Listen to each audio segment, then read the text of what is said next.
Hello and welcome to another episode of Coffee Thoughts, short, practical videos to help leaders like yourself improve how you deliver and support exceptional services. So let's talk about setting due dates. It sounds simple, right? But how we go about setting them says a lot about how we work together to improve leadership skills and mature our teams. A good due date should be both aggressive but achievable. By aggressive, we mean that we're pushing ourselves, pushing the team, and this is important as we'll discuss later. But achievable means that we're being realistic as well. The due date should be one that the team can meet, can get behind, versus a date that's simply too aggressive and perhaps even demotivating. Leaders and teams shouldn't be put into positions where it's obvious that they're going to fail.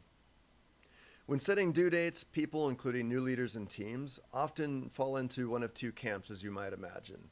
Overestimators and underestimators, each with their own distinct challenges.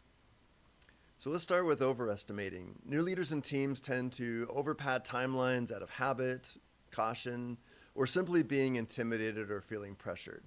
Often this stems from uncertainty, so there are too many unknowns, or lack of confidence in navigating ambiguity. And while some buffering is smart to add to any timeline, too much can lead to complacency and missed opportunity. The solution? Encourage a more assertive mindset. Help your team get comfortable with a healthy amount of pressure. Show them how to break down work into bite-sized pieces that can be better estimated. Teach them how to reduce unknowns and to clarify assumptions.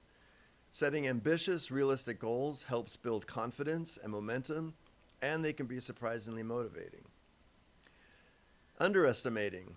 So other new leaders often and teams consistently underestimate timelines, usually for one of a couple of reasons. They only think about the task, not all of the distractions, competing work, and dependencies that are likely to arise. They feel pressured to overachieve, or they simply want to impress. So they overpromise early and struggle to deliver later.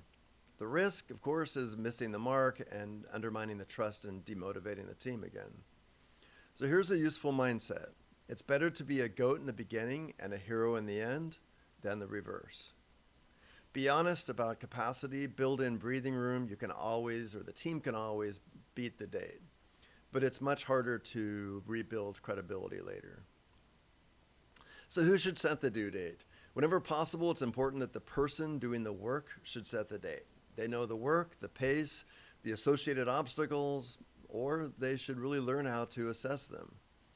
This kind of ownership builds better outcomes, stronger confidence with both the team and leaders, and a healthier team dynamic. As leaders, our role is to guide, support, and coach, not to simply add pressure for or set arbitrary due dates for leaders and teams. Let your team know that this is about working smart, learning how to estimate better, and driving and delivering with purpose and growing into stronger professionals. Encourage your team to set dates that stretch them, but those that they can believe in and get behind. Thank you for watching. Hopefully you enjoyed the video. We'll see you in the next one. Take care and have a great day. Bye-bye now.